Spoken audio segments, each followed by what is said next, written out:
दोस्तों नमस्कार। आज मैं इस देश के जाने-माने लेखक, पत्रकार, यंग हिस्टोरियन और एक्टिविस्ट डॉक्टर पंकज श्रीवास्तव जी के साथ हूँ। कोई परिचय की मोहताज नहीं है। आपने टेलीविज़न से लेकर के वो अखबारों के कॉलम में, प्रिंट मीडिया से लेकर के और अभी का जो यूट्यूब चैनल्स हैं, उन तमाम जगहों पर आपने उनके गंभीर विवेचन सुने होंगे।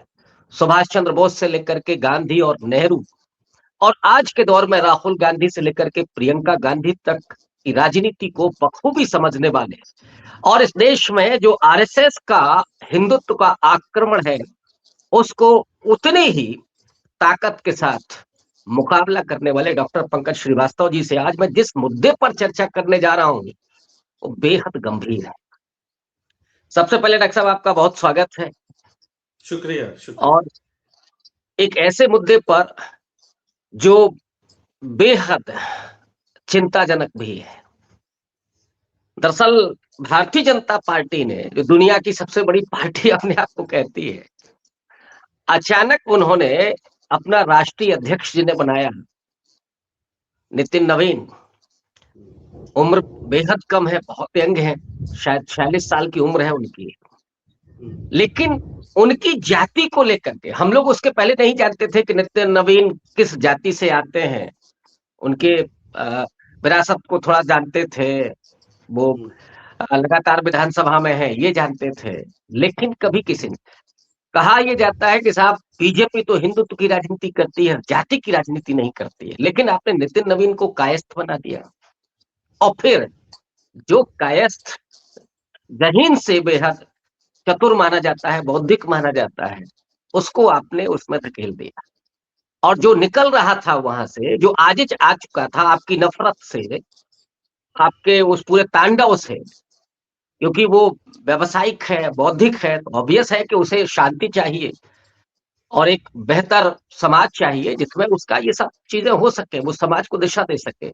लेकिन आप नितिन नवीन के जरिए जो कर रहे हैं, वो क्या है? और इसी मुद्दे पर थोड़ा-सा ऐतिहासिक रूप से भी कि पहले तो मैं ये इस सवाल को लेता हूँ कि ये भारतीय जनता पार्टी का जो ट्रम्प कार्ड है, इसे आप किस रूप में देखते हैं? क्या कायस्थ जैसा बौद्धिक समाज इस झांसे में आ सकता है? शुक्रिया रविकांत जी। पहली बात तो देखिए, मोदी और शाह के समय भारतीय जनता पार्टी में पद मिलने की सबसे बड़ी शर्त यह है कि आपका कद ना हो। वो किसी को भी उठाकर मुख्यमंत्री बना सकते हैं, चुनाव हारा हुआ व्यक्ति भी मुख्यमंत्री बन सकता है। यानी एक बात कही जाती है कि हीन प्रतिभाएं हीनतर प्रतिभाओं को जन्म देती हैं। तो एक ऐसी राजनीतिक व्यवस्था हम देख रहे हैं जिसमें तमाम महत्वपूर्ण पदों पर बैठे लोग ये नहीं चाहते कि उनके आसपास ऐसे लोग हों जिनका कोई अपना भी व्यक्तित्व हो, अपना भी कोई इतिहास हो। अगर कायस्थ उन्होंने बनाया है और जिस तरह की आप बात कह रहे हैं कि हिंदुत्व की राजनीति वो करते हैं, पर सच्चाई ये है, चाहे उत्तर प्रदेश हो, चाहे बिहार हो, चाहे जहां भी आप देख लीजिए, वो दरअसल बहुत महीन तरीके से सवर्णों को एकजुट ये बताकर कि भाई हम तो आपकी पार्टी हमेशा से हैं, क्योंकि जो पूरा एक मनुवादी सिस्टम है उसके जो ऊंचे पायदान पर लोग खड़े हैं उसकी रक्षा कर रहे हैं। और इसके साथ साथ तमाम पिछड़ी जातियों के नेताओं को अपनी जाति को एक दल में तब्दील करके और उनके साथ एक सौदेबाजी का पूरा एक प्रपंच रचा गया है। और इस तरह से आप देखिए तो हिंदुत्व की एक आपको राजनीति जो है वो दरअसल एक बहुत बड़ा सामाजिक समीकरण नजर आता है। और यही वजह है, अगर सिर्फ हिंदुत्व की राजनीति होती तो फिर आपको किसी राजभर की किसी ऐसे व्यक्ति की जरूरत नहीं होती, लेकिन आपको होती है, हर जगह होती है। तो आप अगर बिहार में देखें तो नितिन नवीन को बिहार की वजह से नहीं मुझे लगता है बनाया गया है। एक तो वो उस पद पर बैठकर, जो बहुत महत्वपूर्ण पद है कि भाई पार्टी का राष्ट्रीय अध्यक्ष है, लेकिन वो कुछ फैसला लेंगे, उनकी कोई अलग से कोई हैसियत होगी, इसकी कोई चिंता नहीं है। यानी वो करेंगे वही और मोदी जी चाहते हैं उसी को एग्जीक्यूट करेंगे। इसके अलावा जो मुझे लगता है कि तत्काल अगर आप देखें तो बिहार नहीं, नजर बंगाल पर है। बंगाल में चुनाव होना है और पर कायस्थों का एक भद्रलोक में कायस्थों की एक बड़ी हैसियत रही है। मतलब हालांकि जाति जनगणना बहुत सारे भ्रमों को तोड़ रही है और तोड़ेगी मुझे लगता है, लेकिन समाज में जो वोकल तबके होते हैं जब तमाम संस्थानों पे काबिज होते हैं, तो अगर देखें तो बंगाल में एक उनका बड़ा प्रभाव रहा है भद्रलोक में खास तौर पर। और मुझे लगता है कि बंगाल उनके एक निशाने पर है, जिस वजह से ये शायद नितिन नवीन का नाम लिया गया है। हालांकि बिहार में रविशंकर प्रसाद भी हैं जो जेपी मूवमेंट के समय से भी रहे हैं और कायस्थ है, लेकिन उनको तो मंत्री भी नहीं बनाया। पहले मंत्री थे, उनको बाहर कर दिया, क्योंकि किसी की अगर अपनी स्वतंत्र सत्ता है तो फिर वो शायद इस मोदी शाह राज में उसके लिए बहुत गुंजाइश नहीं बनती है और नहीं बनेगी। लेकिन अगर कोई ऐसे पपेट टाइप व्यक्ति हैं, क्योंकि हम नहीं जानते कि नितिन नवीन ने विधायक होने के अलावा, और उनके पिता जनसंघ के एक बड़े नेता हुआ करते थे, तो एक परंपरा रही है कायस बहुत सीट से वो जीतते रहे, वो कोई बड़ी बात नहीं रही है। लेकिन उन्होंने कोई सामाजिक वैचारिक क्षेत्र में कोई बड़ा अभियान चलाया हो, किसी वजह से वो जाने जाते हो कि भाई इनका ये समाज में प्रभाव है, ऐसा तो कुछ नहीं है। सिर्फ यह है कि वो विधायक रहे और भारतीय जनता पार्टी के होने के नाते वो मंत्री होते रहे। आपने जो दूसरा सवाल पूछा वो ज्यादा गंभीर सवाल है। वो सवाल यह है कि क्या इतनी बौद्धिक अपने को मानने वाली जाति, क्या ये देश की स्थिति देख नहीं रही? और मेरे लिए सचमुच ये एक बड़ा दुर्भाग्यशाली एक समझ है, मतलब समय है। अब ये जरूर है कि मैं उस जाति से ही आता हूं, मैं लाख कहूं कि मैं जाति को नहीं मानता, लेकिन जाति मुझे मानती है और जाति के दायरे को तोड़ना एक जरूरी काम है, ये मैं इस बात को स्पष्ट कर दूं। लेकिन जो कायस्थ लोग हैं वो तो अपने को सबसे बुद्धिजीवी मानते हैं। तो समाज के सामने जो बड़ी चुनौतियां हैं, उन चुनौतियों को पार करना या उनका जवाब देना तो उनका सबसे प्रबल दायित्व है। सबसे पहले वो चीजों का विश्लेषण करें। अगर आप ये कहते हैं कि हम शिक्षित हैं और बहुत हम पढ़े लिखे लोग हैं, तो आपका काम है समाज में जिस तरह की स्थिति है उसका आप विश्लेषण करें और देखें कि समाज किस दिशा में जा रहा है, ये सरकार किस दिशा में ले जा रही है। अगर हम ये मान लें, कायस्थों के बारे में कहा जाता है कि ज्यादातर वो नौकरी पेशा लोग ही हैं, तो ये जो नौकरी पेशा में भी अगर आप देखें तो ज्यादातर सरकारी नौकरियों में तमाम पदों पर रहे हैं और ये सरकार लगातार नौकरियों पर, रोजगार पर सबसे ज्यादा चोट कर रही है। तो अगर हम ये मान लें कि आप समूह का ही हित करना चाहते हैं, तो एक ऐसी सरकार जो रोजगार के मोर्चे पे पूरी तरह विफल है, तो वहां पर तो आपको सबसे पहले सवाल उठानी चाहिए कि आप ऐसी आप अर्थनीति क्यों ले जा रहे हैं जिसमें डेवलपमेंट विदाउट एम्प्लॉयमेंट, आप ऐसे आर्थिक मॉडल को कैसे सरकार ले जा रही है जिसमें विकास के नाम पर जीडीपी ग्रोथ आप बता रहे हैं, लेकिन लोगों की भागीदारी खासतौर पर नौकरियों के सिलसिले में लगातार कम होती जा रही। तो उसको तो क्वेश्चन करना पड़ेगा अगर आप बुद्धिजीवी हैं। दूसरा, मैं धार्मिक लिहाज से भी कह दूं, अगर आप कहते हैं कि साहब हम आपकी मान्यता है कि आप चित्रगुप्त को मानते हैं और वर्ण व्यवस्था में आपकी एक बड़ी अजीब स्थिति है, आप कहां हैं आपको तय करना पड़ेगा, तो मुझे तो लगता है कि जब विवेकानंद को कहा गया था कि तुम शूद्र हो और तुम दर्शन और धर्म पे भाषण नहीं दे सकते हो, तो विवेकानंद को कहना चाहिए था हाँ मैं शूद्र हूं। वो चले गए, अपने जाति अपमान को उन्होंने माना और बताने लगे कि कैसे कैसे वो क्षत्रिय हैं वगैरह वगैरह। लेकिन वो एक बहुत बड़ी विडंबना है कि विवेकानंद बाद में ये भी कहते हैं कि आने वाला जो 21वीं सदी है वो तो शूद्रों की ही होगी, भविष्य शूद्रों का होगा। लेकिन खुद शूद्र कहे जाने से ये बताता है कि जो वर्ण व्यवस्था है और वो मनुवाद है, वो धर्म की ध्वजा धारण किए लोगों को किस तरह से उनकी तमाम ऊंचाइयों को वो सीमित कर देती है। तो अगर आप चित्रगुप्त को मानने वाले हैं तो चित्रगुप्त तो न्याय और अन्याय की बात करते हैं और कहते हैं जो भी पाप करेगा उसको सजा मिलेगी और पुण्य करेगा उसको फायदा मिलेगा। यही पूरा एक जो धार्मिक जो पौराणिक किस्से कहानियां हैं जो परलोक की बात करते हैं, लोक परलोक, तो पूरे धर्म तो परलोक के लिए ही है। और बीजेपी इसीलिए चाहती है कि लोकतंत्र परलोक तंत्र हो जाए, लौकिक सवालों की जगह हम पारलौकिक प्रश्नों पर बहस करें। भाई सभी मंदिर, मस्जिद, गुरुद्वारे या जो गिरजाघर है, उनका अंतिम लक्ष्य तो यही है ना कि जब आप मर जाएंगे तो आपका क्या होगा। इसके लिए आप अभी से पूजा, प्रार्थना, नमाज वगैरह करते रहिए, अपना संचित करते रहिए। तो वो लोक के लिए है ही नहीं है, वो परलोक के लिए है।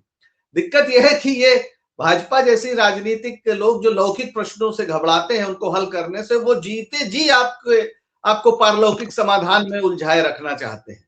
और उसके लिए आपके कर्म अच्छे हो जरूरी नहीं है, उसके लिए आपको भारतीय जनता पार्टी और आरएसएस को वोट देना होगा, क्योंकि उनके हाथ में एक झंडा है।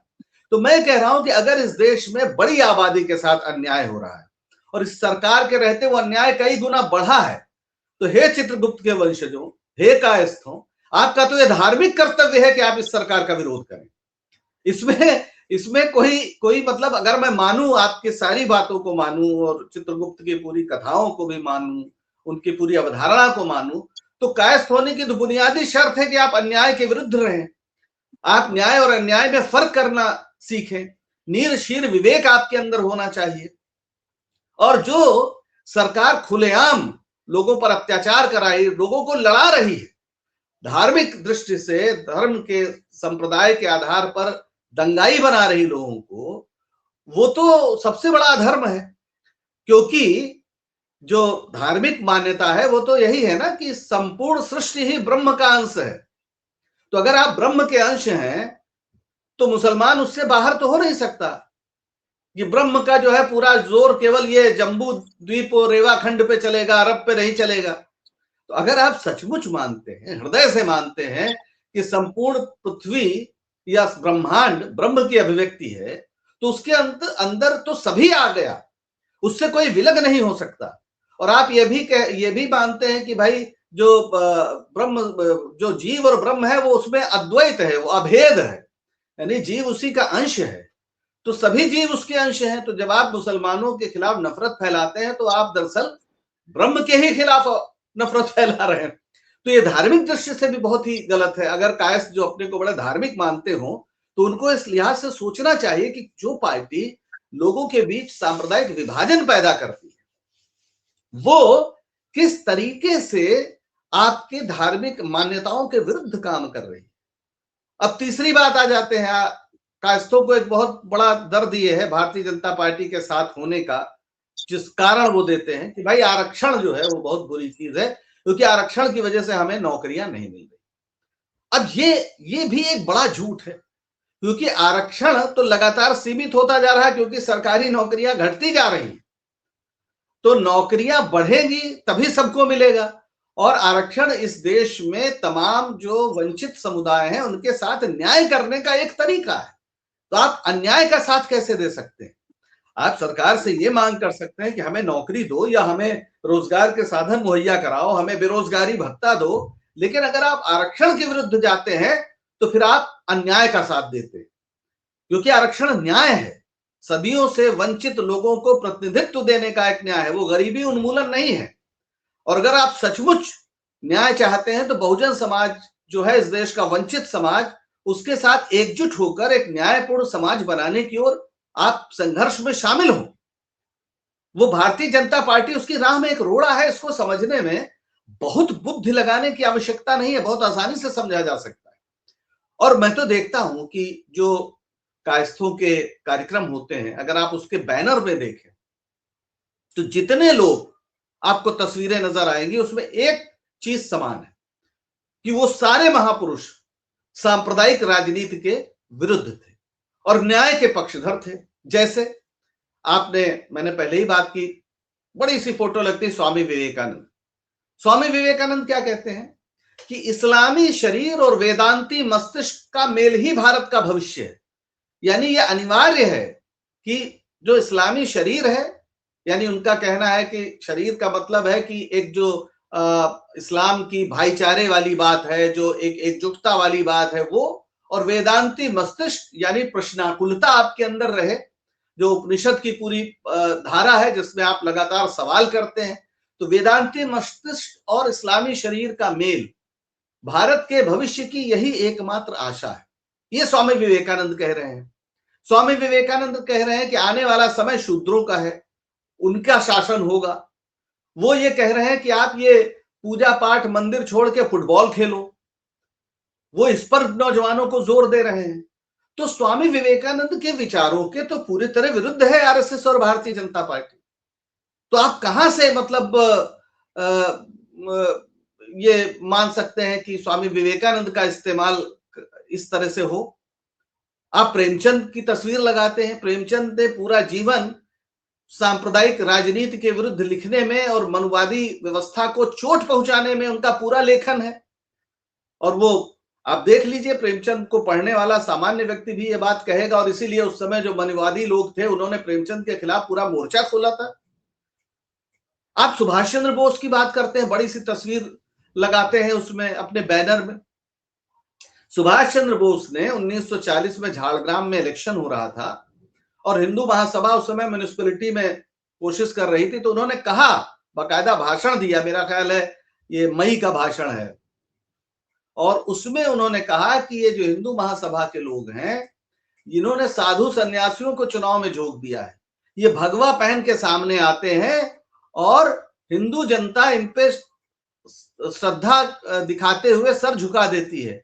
उन्होंने कहा कि ये राष्ट्रीय जीवन से इनको उखाड़ फेंको, ये बाकायदा हमारे मतलब हिंदू धर्म को अपमानित कर रहे हैं। जो भगवा धारण करके राजनीति में प्रवेश करके लोगों को उनके धार्मिक भावनाओं का दोहन कर रहे हैं, वो देश के असली दुश्मन है। इस तरह की भाषा थी उनकी। और वो तो पक्के समाजवादी थे। उन्होंने कहा था कि भारत में समाजवादी राज की स्थापना होगी। हाँ, उन्होंने ये भी कहा था कि यहाँ पर लोकतंत्र नहीं, यहाँ पर डिक्टेटरशिप की जरूरत है, ये वो मानते थे। और यही उनका विवाद था कांग्रेस के तमाम बड़े बड़े नेताओं के साथ, और उन्होंने फिर एक अलग रास्ता चुना। लेकिन इस प्रश्न पर कि लोगों के बीच सांप्रदायिक विभाजन, आज ये लोग टीपू सुल्तान का इतना विरोध करते हैं, भारतीय जनता पार्टी वाले उसके लिए क्या क्या कह रहे हैं। और सुभाष चंद्र बोस के झंडे में जो आईएनए जो उनकी वो आजाद हिंद फौज थी, उसका प्रतीक ही टीपू का शेर है। टीपू का शेर वहां पर है। और उन्होंने जो अपने तमाम उनके मतलब 40% से ज्यादा मुस्लिम सिपाही और अधिकारी जो है आजाद हिंद फौज में रहे, और वो इस मामले में बिल्कुल स्पष्ट थे। वो गए, जब रंगून गए तो बहादुर शाह जफर के मजार पर गए, वहां उन्होंने नजराना चढ़ाया और कहा ये हमारी पहली लड़ाई के जनरल हैं, महान सेना नायक, क्योंकि आजादी की पहली लड़ाई के प्रतीक तो बहादुर शाह जफर ही थे। तो आप अगर सुभाष चंद्र बोस को मानते हैं, आप अगर प्रेमचंद को मानते हैं, आप अगर विवेकानंद को मानते हैं, तो आपके लिए भारतीय जनता पार्टी कैसे कोई आपकी पार्टी हो सकती है? आप राजेंद्र बाबू की बात करते हैं। राजेंद्र बाबू लगातार कांग्रेस के प्रख्यात नेता, गांधीवादी नेता, उस संविधान के निर्माता जिन्होंने इस देश में आरक्षण दिया, न्याय की बात की, तो उस संविधान सभा के वही तो अध्यक्ष थे। और वो राजेंद्र बाबू लगातार आगाह करते थे लोगों को, और उन्होंने साफ लिखा है सरदार पटेल को अपनी चिट्ठी में कि ये जो आरएसएस के लोग हैं, ये बाकायदा टोपी और दाढ़ी नकली लगाकर दंगा करते हैं, जाके जो है वो हिंदुओं के वहां पर कुछ ऐसी चीजें फेंकते हैं ताकि दंगा हो जाए, और इनसे हमें बचना चाहिए। लगातार आरएसएस के खिलाफ वो बोले। आप लाल बहादुर शास्त्री पर गर्व करते हैं, वो भी कांग्रेस के ही नेता थे भाई। और लाल बहादुर शास्त्री का तो पूरा जो उत्थान है, जो विकास है, वो सीधे सीधे जवाहरलाल नेहरू की देन है। और वो सांप्रदायिक राजनीति के खिलाफ इस देश में एकजुटता रहे, इसके लिए लगातार लाल बहादुर शास्त्री काम करते रहे और बोलते रहे। उनके कई भाषण उपलब्ध हैं, ये सब वीडियो में उपलब्ध है। ये जो लोग कायस्थ राजनीति के करते हैं या अपने कायस्थ महासभाओं का नेतृत्व करते हैं, इन्हें चाहिए कि जिनका आप नाम लेते हो, जिनका आप नारा लगाते हो, कम से कम उनकी बात तो सुन लो। अगर कायस्थ बुद्धिजीवी है, अगर कायस्थ अपने तमाम नायकों पर गर्व करता है, तो उसकी पहली शर्त यह है कि वो भारतीय जनता पार्टी और आरएसएस के पंजे से इस देश को निकाले और उसके लिए संघर्ष करे, और इस देश में जो पूरा बहुजन समाज है उसके साथ एकजुट हो और न्याय की लड़ाई में अपनी भागीदारी करे। इसके अलावा आप सिर्फ कायस्थों को बेवकूफ बना रहे हैं। और भारतीय जनता पार्टी सिर्फ एक खिलौने को सामने रख के अगर वो चाहती है कि लोग इस तरह से उसमें उसको बरगला लेगी, हो सकता है कुछ लोग अपने तमाम निहित स्वार्थों से उसके आ जाएं, उसके षड्यंत्र का शिकार हो। लेकिन जो लोग अपने को बुद्धिजीवी समझते हैं, जो लोग अपने को ये समझते हैं कि बड़े पढ़े लिखे हैं, बड़े शिक्षित हैं, तो शिक्षित होने की तो शर्त यह है कि आपके अंदर विश्लेषण की क्षमता होनी चाहिए, आपके अंदर सत्य को समझने और जानने की बेचैनी होनी चाहिए, आपके अंदर एक क्रिटिकल एनालिसिस करने की क्षमता होनी चाहिए। और कायस्थों के सामने ये चुनौती है, अब वो क्या करते हैं ये तो उन पर है। जी, मैंने शायद लंबा बोल दिया है तो। नहीं, वो जरूरी था, और मुझे लग रहा है कि इस पर जितनी बौद्धिक विवेचना आप कर रहे हैं, अ, जिनको आप लक्षित कर रहे हैं, वो बेचारे इस बात को जानते भी नहीं होंगे। मैं कई बार जी उनको छूट दे देता हूँ कि उनका दोष नहीं है, जो उनको दिखाया जा रहा है वो देख रहे हैं, और इसीलिए मैंने ये चर्चा रखी है। आपने इतने सारे आइकॉन्स की बात की, न्याय की बात की, प्रेमचंद की तो कहानी ही पंच परमेश्वर है। जी सारा उन्होंने दलितों, पिछड़ों, किसानों के लिए लिखा। विवेकानंद जी की आपने बात की ही है। सुभाष बाबू की एक चीज मुझे याद आ रही है, अचानक मेरा ध्यान गया, मैं अभी दिल्ली में था। प्लानिंग कमीशन, जिसके उन्होंने नीति आयोग बना दिया है, योजना आयोग के प्रवर्तक सुभाष बाबू है। बिल्कुल बिल्कुल, और उन्होंने नेहरू जी को उसकी कांग्रेस, जिम्मेदारी सौंपी थी जब वो कांग्रेस के जी, अध्यक्ष थे। और मोदी जी ने उसको मेट दिया, बर्बाद कर दिया, उसका नाम ही बदल दिया। तो बिल्कुल ये उस लेगेसी को आगे ले जा रहे हैं या मटिया मेट कर रहे हैं? अब मैं उस बिंदु पर आता हूं जो सबसे ज्यादा र्यूमर फैलाया गया कि एक तो शास्त्री जी को जो समय मिला उसमें उन्होंने मतलब अपने जिसको हम कद कहते हैं, असल में पॉलिटिकल कद और मानसिक जो ऊंचाई है, वो बहुत कम समय में शास्त्री जी ने दिखा दी, पूरी प्रतिबद्धता और पूरे सामर्थ्य के साथ। लेकिन एक रूमर फैला कि साहब ताशकंद में जो समझौता हुआ उसमें शास्त्री जी का निधन ऐसे नहीं हुआ था, मतलब कोई कॉन्स्पिरेसी थ्योरी, और नेहरू जी तो इंदिरा गांधी को प्रधानमंत्री बनाना चाहते थे, या इंदिरा गांधी ने कोई षड्यंत्र रचा था। इससे कैसे आप वो बौद्धिक तबका है उसके ऊपर ये जो चढ़ाई गई है परत, इसको कैसे दूर किया जाएगा? देखिए, पहली बात तो जब मूर्खता संगठित हो जाती है तो वो बड़ी खतरनाक हो जाती है। और चूंकि आरएसएस का विश्वास संगठन में है, तो वो तमाम मूर्खतापूर्ण अवधारणाओं या अफवाहों के आधार पर लोगों को संगठित करता है। अब जो भी मान लीजिए कायस्थ है और लाल बहादुर शास्त्री को मानता है कि भाई हमारे घर का एक व्यक्ति प्रधानमंत्री बना और उसको बता दीजिए, लेकिन उसके खिलाफ षड्यंत्र हो गया, तो वो दुखी हो जाएगा। उसको सच्चाई जानने में बहुत कम लोगों की दिलचस्पी होती है। हमारा समाज बहुत गपोड़ी गपोड़ी समाज है, गप सुनने में, गप प्रचारित करने में उसे बड़ा मजा आता है। एक बहुत ही खेतीहर समाज रहा है, खेती हो रही है, अब फसल काटी जाएगी, इस बीच अपना गप सड़ाका चल रहा है। हम लोग जो जिस तरह का समाज है, तो वो हमारे दिमाग में भरा रहता है। भाई, प्रधानमंत्री थे लाल बहादुर शास्त्री, उनके खिलाफ षड्यंत्र कौन कर सकता है जो कम से कम सरकार में किसी पद पर हो, किसी ऐसी पद पर हो जो प्रधानमंत्री के ऊपर चल जाए, वो भी ताशकंद में। तो ऐसी और एक नहीं, अनेक उदाहरण। मैंने इस विषय पर बहुत लंबी चर्चा की थी कुलदीप नैयर साहब से, जो इस देश के बड़े नामी पत्रकार रहे हैं, और वो वहां मौजूद थे। उन्होंने कहा इससे बड़ा झूठ कुछ हो ही नहीं सकता। तो कहा गया साहब वो उनका बदन नीला पड़ गया था।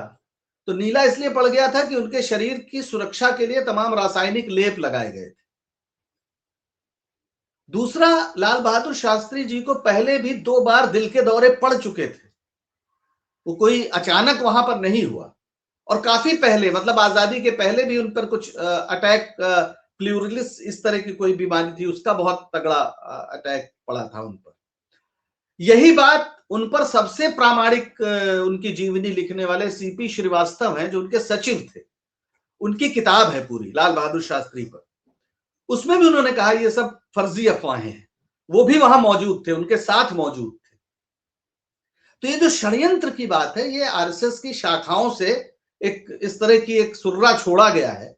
लेकिन अगर आप सच्चाई जाने, जो लोग वहां मौजूद थे, जो पूरी जांच है, सब कुछ है, तो उसमें इससे बड़ा झूठ कुछ हो ही नहीं सकता। दूसरा, लाल बहादुर शास्त्री नेहरू जी की व्यक्तिगत देन है, और ये मैं अचानक वो प्रधानमंत्री ऐसे नहीं बन गए। 1900, अब ये सब तो लोग जानते नहीं, शास्त्री जी को लगता है बस प्रधानमंत्री बन गए और जय जवान जय किसान नारा बोल दिया और महान हो गए। शास्त्री जी की महानता का एक पूरा लंबा दृष्टांत है। 1904 2 अक्टूबर को उनका जन्म हुआ, और कितने अफसोस की बात है कि बहुत लोग गांधी जी के बरक्स उनकी जयंती को मनाकर कुछ किसी को छोटा दिखाना चाहते हैं, जबकि गांधी जी खुद शास्त्री जी खुद गांधी के ही रास्ते पर चलते हुए उन्होंने पूरा जीवन अद्भुत त्याग का परिचय दिया। जब गांधी जी 1921 में बनारस पहुंचे अपना भाषण देने पीएचयू में, और उन्होंने आह्वान किया कि सरकारी स्कूल जो सहायता प्राप्त उनको छोड़ दीजिए। उस समय 10वीं में थे शास्त्री जी। 3 महीने बाद इम्तिहान था, यानी 3 महीने रुक जाते तो उनको डिग्री मिल जाती। उनके पिता, बहुत उनकी शायद 18 महीने की आयु थी, वो उनका निधन हो गया था। बेहद गरीबी थी, माँ बहन परिवार का पालन पोषण सारे सवाल थे। और उस समय एक ऐसे परिवार में जहां पर अभाव ही अभाव हो, उसकी पहली प्राथमिकता होती है कि घर के लिए एक नौकरी का बंदोबस्त हो जाए, और अगर वो हाई स्कूल पास कर लेंगे तो छोटी मोटी नौकरी उस जमाने में मिलना बहुत सामान्य बात थी, क्योंकि हाई स्कूल आज की तरह नहीं था, तब हाई स्कूल बहुत बड़ी चीज होती थी। लेकिन शास्त्री जी ने, गांधी जी ने चूंकि आह्वान कर दिया, उनकी उम्र 15-16 साल ही रही होगी, उन्होंने स्कूल छोड़ दिया अपना। वो जिस स्कूल में बनारस के पढ़ते थे, उन्होंने और उनके कई मित्र थे, उन सब ने छोड़ दिया स्कूल। उनके घर वालों ने, नाते रिश्तेदारों ने बहुत कहा कि भाई तुम क्या कर रहे हो, तुम्हारे ऊपर परिवार का बोझ है। लेकिन उनकी मां ने कहा कि बेटा जो करना सोच समझ कर करना। वो अपनी मां को बहुत सम्मान देते थे।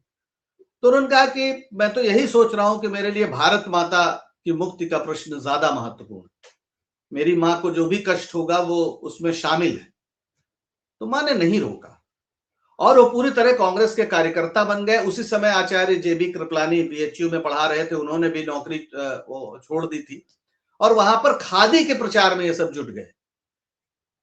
और कुछ दिन बाद इन सारे लोगों ने, कुछ जो अध्यापक थे, इन सब ने तय किया कि एक राष्ट्रीय विद्यालय की स्थापना की जाए।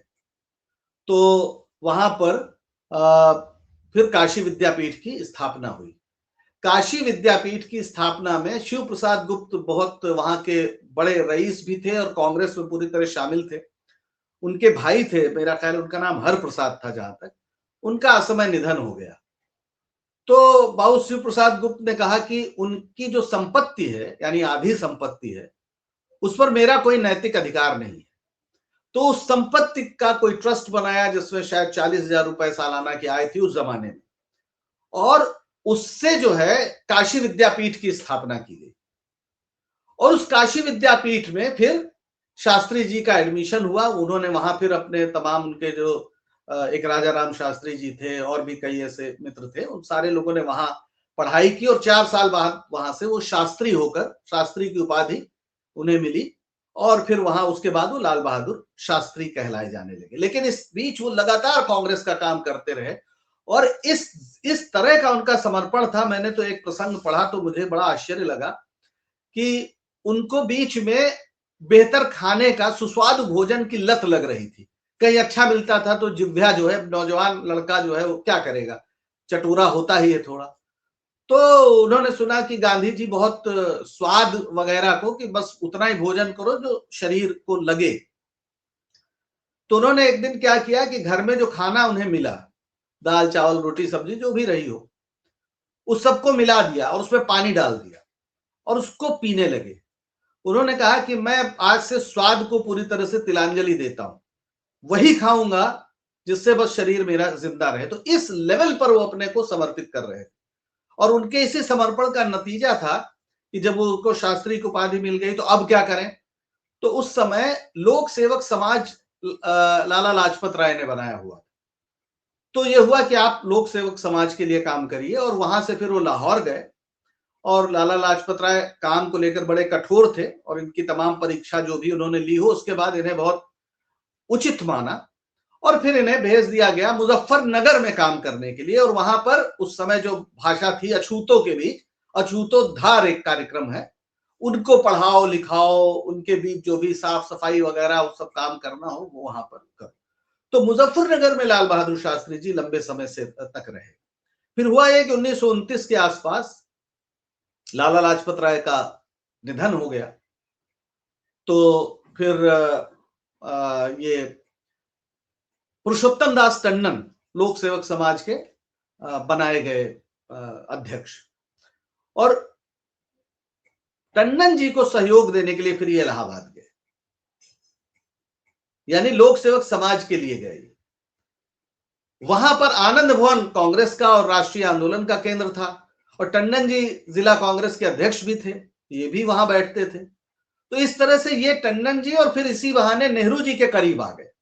ये 1929 के आसपास का मसला है। और नेहरू जी और टंडन जी में बहुत वैचारिक मतभेद था तमाम प्रश्नों पर। कहा जाता है कि वाम और दक्षिण का पूरा भेद था। तो ये टंडन जी के साथ भी काम करते थे और नेहरू जी के भी साथ काम करते थे। दोनों के पत्रों के मसौदे भी यही तय करते थे। तो इनकी जो सबसे बड़ी खूबी देखी गई कि ये विवादों को सुलझाने में बहुत माहिर। तो धीरे धीरे ये नेहरू जी के बड़े निकट आ गए, और नेहरू जी जब राष्ट्रीय अध्यक्ष बने, पहले प्रांतीय अध्यक्ष बने, तो शास्त्री जी उनके लगातार उन्होंने शास्त्री जी को अपने साथ रखा। फिर एक समय ऐसा आया जब 46 में चुनाव हो रहे थे, तो वो चुनाव भी उनको लड़के फिर वो मंत्री बने प्रदेश में। और इस बीच वो संगठन का काम उत्तर प्रदेश में कांग्रेस का कर रहे थे और नेहरू जी के साथ लगातार लग के कर रहे थे। फिर नेहरू जी जब दिल्ली गए तो उन्होंने फिर शास्त्री जी को वहां बुला लिया है और अपने साथ रखा। पहले चुनाव में उनको चुनाव नहीं लड़ाया गया, संगठन के काम की पूरी जिम्मेदारी दी गई, प्रधान महासचिव बनाया गया कांग्रेस का। और उनकी सबसे बड़ी खूबी थी कि वो बेहद मेहनती थे। मतलब गोविंद वल्लभ पंत ने पहले उन्हें संसदीय सचिव अपना बनाया था, उसके बाद मंत्री बनाया गया। तो जहां भी वो जाते थे, चाहे टंडन जी, चाहे पंत जी, चाहे नेहरू जी, सब उनकी काम की दक्षता, हिंदी उर्दू अंग्रेजी में वो जिस तरह से निष्णात थे, जिस तरह से लिखाई पढ़ाई में, और सबसे पहले काम शुरू करना, सबसे अंत में सोने जाना, ये जो उनकी और बेहद सीमित, मतलब आप सोचिए कि 2 कपड़े रहते थे, एक कपड़ा धो देते थे, दूसरा पहन लेते थे, बस यही उनकी संपत्ति थी। घर पूरी तरह से अभाव में उसी में चलता था। लोक सेवक समाज से कुछ 50 रुपए उनको शुरू में मिलते थे। तो बहरहाल धीरे धीरे जहां भी वो रहे, उन्होंने अपनी इतनी वो पैदा की, अपनी इतनी अहमियत कि हर कोई चाहता था कि वो हमारे साथ रहे।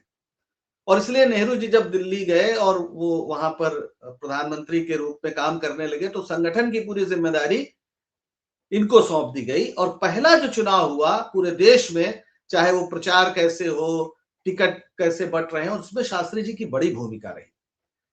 फिर इनको बाद में उन्होंने मंत्री भी बनाया राज्यसभा के जरिए लाकर। फिर 57 में इन्हें इलाहाबाद से लोकसभा का चुनाव उन्होंने लड़ाया। और नेहरू जी लगातार अपने साथ तमाम भूमिकाओं में वो उनको रखा। कई कई मंत्रालय दिए, बाद में गृह मंत्री थे वो। और रेल मंत्री के रूप में आप जानते ही हैं कि जब 2 बड़ी दुर्घटनाएं हुई, तो पहले व्यक्ति थे जिन्होंने इस्तीफा दिया। पहली बार नेहरू जी ने स्वीकार नहीं किया था, दूसरी बार उन्होंने स्वीकार कर लिया। फिर जब कामराज योजना आई, तो उसमें भी वो नेहरू नहीं चाहते थे कि शास्त्री जी इस्तीफा दें, लेकिन शास्त्री जी ने बाकायदा जिद की और वो उसमें अपना नाम डलवाया उन्होंने कि हम संगठन का काम करेंगे, मंत्री नहीं रहेंगे। और उनका फिर इस्तीफा उन्होंने स्वीकार किया। लेकिन फिर नेहरू जी ने क्या किया, नेहरू जी ने उन्हें अपने साथ फिर जोड़ा और उन्हें बिना विभाग का मंत्री बनाया। यानी जो आजकल लोग कहते हैं कि इंदिरा जी को वो चाहते थे मंत्री बनना, मैं आपको बताऊं 1960 में एक फ्रैंक मोरिस बहुत बड़े पत्रकार हैं, उन्होंने इंडिया टुडे नाम की किताब लिखी और उसमें साफ घोषणा की थी कि नेहरू के बाद इस देश में जो कांग्रेस के अंदर जो पूरी स्थिति है, उसमें एक ही व्यक्ति है जो जिस पर सबकी सहमति बन सकती है, वो है लाल बहादुर शास्त्री। यानी लाल बहादुर शास्त्री संगठन से लेके, सरकार से लेके और राष्ट्रीय जीवन में अपनी सादगी, ईमानदारी की प्रसिद्धि के कारण नेहरू जी के बाद दूसरे स्थान पर बाकायदा पहुंच गए थे। और नेहरू जी ने 1958 में, बहुत कम लोग जानते हैं, जो लोग परिवारवाद का आरोप लगाते हैं उन्हें जानना चाहिए कि नेहरू जी ने 1958 में प्रधानमंत्री पद से इस्तीफा देने का ऐलान कर दिया और इंदिरा गांधी को अपने जीते जी, मंत्री तो छोड़ दीजिए, संसद का मुंह नहीं देखने दिया उन्होंने, न लोकसभा न राज्यसभा। जबकि सरदार पटेल की बेटी जो मणि बेन रही हैं, उनको लगातार वो राज्यसभा और लोकसभा में भेजते रहे। लेकिन इंदिरा गांधी को कभी, वो इस बात का, जो इतने बड़े डेमोक्रेट थे, अगर उनकी कोई भी अपने बच्चों के भविष्य को लेकर अगर कुछ सोचता हो तो उसमें कोई बहुत असाधारण बात नहीं है, लेकिन वो ये कलंक नहीं ले सकते थे कि वो अपनी बेटी को अपने बाद प्रधानमंत्री बनाए। ये नेहरू जिस तरह के डेमोक्रेट थे, उसमें इस बात की कोई संभावना नहीं थी। जो आदमी अपने खिलाफ छद्म नाम से लेख लिखता है और ये कहता है कि ये तो तानाशाह होते जा रहे हैं, इन पे नजर रखो, नेहरू ने तो ये सब किया है। आप जानते हैं कि मॉडर्न रिव्यू में शायद वो आर्टिकल था जिसमें इनको अपने ही खिलाफ चाणक्य के नाम से उन्होंने बाकायदा आर्टिकल लिखा।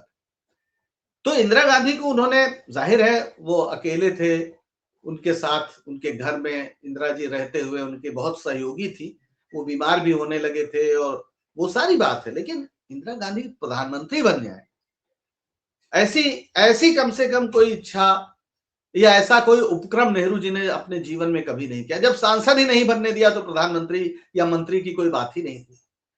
बहुत कम लोग जानते हैं, लेकिन मैं फिर चूंकि आंखों देखी बात कोई लिख रहा है तो मैं उसका उल्लेख करना जरूरी समझता हूँ। वही जिनका मैंने जिक्र किया, सीपी श्रीवास्तव, जो इनके सचिव थे, और शास्त्री जी की किताब। जब यह तय हो गया कि शास्त्री जी मतलब अब नेहरू जी के बाद की बात आ गई कि बनना है, तो शास्त्री जी इंदिरा गांधी के पास गए और सीपी श्रीवास्तव लिखते हैं कि शास्त्री जी ने खुद मुझे बताया कि उनके ये शब्द थे कि आप इस मुल्क को संभाल लीजिए। यानी शास्त्री जी ने पहला ऑफर इंदिरा गांधी को दिया। और ये बात सही है कि कांग्रेस के अंदर एक ऐसा तबका था जो चाटुकारिता में कह लीजिए या जो भी कह लीजिए, वो इंदिरा गांधी के लिए लॉबिंग कर रहा था ताकि शास्त्री जी का रास्ता रुक जाए, अपने कारणों से, जो बाद में हुआ भी इंदिरा गांधी के लिए कि मोरारजी देसाई का रास्ता रोकने के लिए इंदिरा गांधी को प्रधानमंत्री तो वो कांग्रेस के अंदर की पॉलिटिक्स थी, हर जगह होती है। तो खुद गए शास्त्री जी, ये लिखा है सीपी श्रीवास्तव। और लाल बहादुर शास्त्री के ये शब्द थे, उन्होंने लिखा कि मुझे उन्होंने बताया अपना कि ये मेरे शब्द थे, मैंने उनसे कहा कि आप इस मुल्क को संभाल लीजिए, लेकिन इंदिरा जी ने विनम्रता से मना कर दिया कि मैं इस स्थिति में नहीं हूं कि मैं, अभी पिताजी का निधन हुआ है, जो भी हुआ। तो अगर देखा जाए तो इंदिरा गांधी को भी राजनीति में लाने वाले, संसदीय राजनीति में, वो लाल बहादुर शास्त्री थे। उन्होंने उनको सूचना प्रसारण मंत्री बनाया। ये शास्त्री जी ने बनाया ना इंदिरा गांधी को, नेहरू जी ने नहीं बनाया। नेहरू जी ने सांसद भी नहीं बनाया। और फिर उन्हें सूचना प्रसारण मंत्रालय दिया गया। इसके बाद ताशकंद की वो दुखद घटना हम सब जानते हैं, जिसके बारे में तमाम फाइल्स, किताबें तक, मतलब फिल्में तक बना दी जाती हैं ताकि कोई बदनाम हो। लेकिन इंदिरा जी तो प्रधानमंत्री या राष्ट्रपति या ताशकंद में थी नहीं, या कौन, कैसे, इसकी कोई संभावना नहीं थी। सच्चाई यह है कि उस समय ये जनसंघ के लोगों ने शास्त्री जी के खिलाफ बहुत वितंडा किया था कि इन्होंने कैसे समझौता कर लिया पाकिस्तान के साथ वहां पर। और इस बात को सुनकर जब यहाँ की सूचना गई तो शास्त्री जी बड़े बेचैन थे। तो अगर कोई जिम्मेदार माना भी जाए कि उनकी बीमारी का वहां पर था, तो भारत में जिस तरह का माहौल विपक्ष ने, खासतौर पर जनसंघ वगैरह ने बनाया था, वो उसका सबसे बड़ा कारण था। और उनका निधन बिल्कुल ही, मतलब एक स्वाभाविक मृत्यु थी। पहले भी उनको 2 बार दौरे पड़ चुके थे और ये जहां तक तीसरा दौरा था। और वो बीमार, बहुत शुरू से कोई बहुत मजबूत कदकाठी के व्यक्ति नहीं थे, एक कमजोर शरीर की दृष्टि से, लेकिन इरादे उनके बड़े अटल थे और उन्होंने इतिहास में अपनी जगह बनाई। लेकिन उनको गांधी के खिलाफ खड़ा करिए, उनको नेहरू के खिलाफ खड़ा करिए, उनको इंदिरा के खिलाफ खड़ा करिए, ये शास्त्री जी का अपमान है। और मैं उन कायस्थों की बुद्धि पर तरस खाऊंगा जो इस पर यकीन करते हैं।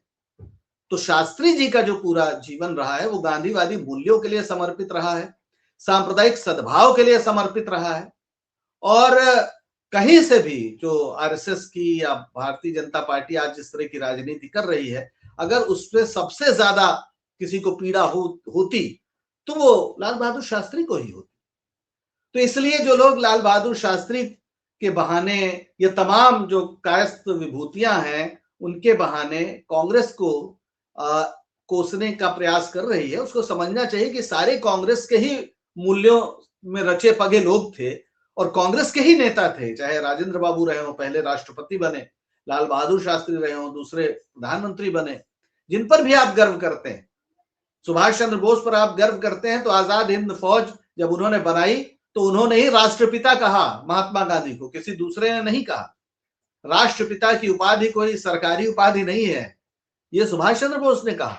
और उन्होंने अपनी ब्रिगेड जो बनाई उसमें मौलाना आजाद के नाम एक ब्रिगेड थी, Azad brigade, Nehru brigade, Gandhi brigade, ये सब उनकी ब्रिगेड के नाम थे। तो कांग्रेस से अलग होकर भी वो अपनी पूरी लड़ाई गांधी जी को ही समर्पित करना चाहते थे और अपना भी मतलब अपने भी सेनापति वो गांधी जी को ही मानते थे। और वो कई बार कहते थे अगर हम सफल हुए तो अपनी सफलता को हम महात्मा गांधी के चरणों में अर्पित करेंगे। तो इसलिए ये जो आप कायस्थ होने का, चाहे वो धार्मिक आधार लीजिए, चाहे वो समूह के हितों का आधार लीजिए, चाहे जिन नायकों पर आप गर्व करते हैं उनका आधार लीजिए, अगर आप इन आधार पर होंगे तो आपके सामने इसके अलावा कोई रास्ता नहीं है कि आप भारतीय जनता पार्टी और आरएसएस के इस षड्यंत्र से इस देश को बचाएं। जिस हिंदुस्तान को हिंदू राष्ट्र बनाना ये चाहते हैं उसके खिलाफ राजेंद्र बाबू भी थे, उसके खिलाफ सुभाष चंद्र बोस भी थे, उसके खिलाफ लाल बहादुर शास्त्री भी थे, उसके खिलाफ ये सारे लोग थे जिन पर आप गर्व करते हैं। तो आप कैसे कह सकते हैं कि आपकी स्वाभाविक पार्टी भारतीय जनता पार्टी है? भारतीय जनता पार्टी ने यह प्रचार किया है कि आप तो साहब हम आपके साथ हैं। तो आप खुद सोचिए कि क्या हो रहा है। जी बहुत महत्वपूर्ण बेहतरीन चर्चा हम लोग कर रहे हैं और जिस मुद्दे पर आपने ये पूरा विश्लेषण किया है, मुझे लगता है कि उस समाज को इस बात को समझना चाहिए कि जो आइकॉन्स फ्रीडम मूवमेंट में, कांग्रेस पार्टी में, सरकार के भीतर जो रहे और बहुत बौद्धिक लोग रहे, लेखकों से लेकर के चिंतक तमाम, जिन्होंने देश को एक दिशा दी, लेकिन बहुत बौद्धिक तबका रहा, पढ़ने लिखने वाला रहा, जिसके हाथ में कलम रही। आज कलम की जगह पर आरएसएस उनके हाथ में लाठी और डंडे पकड़ाना चाहती। सबसे ज्यादा दुर्भाग्यपूर्ण जो समाज हमेशा दिमाग में गोबर, डेफिनेटली जो समाज जो समुदाय कभी पूरे समाज का नेतृत्व करता था बौद्धिक रूप से, आज उसे किनारे लगा करके और उसके भीतर कुंठाएं पैदा करके फिर अपने साथ जोड़ने का जो खेल रचा जा रहा है, वो क्या फायदेमंद है या देश के निर्माण में जो शास्त्री जी की भूमिका या सुभाष बाबू की भूमिका वो ज्यादा रिमार्केबल है? आप अपने इतिहास को किस रूप में याद करेंगे, कौन सी विरासत को आप आगे बढ़ाएंगे? सवाल इस बात का है। सवाल ये है कि जो नफरत और हिंसा की राजनीति है वो क्या इस बौद्धिक तबके को, एक व्यवसायी तबके को आगे ले जाने का काम करेगी या पीछे धकेले? ये विचार करने की जरूरत आपको है।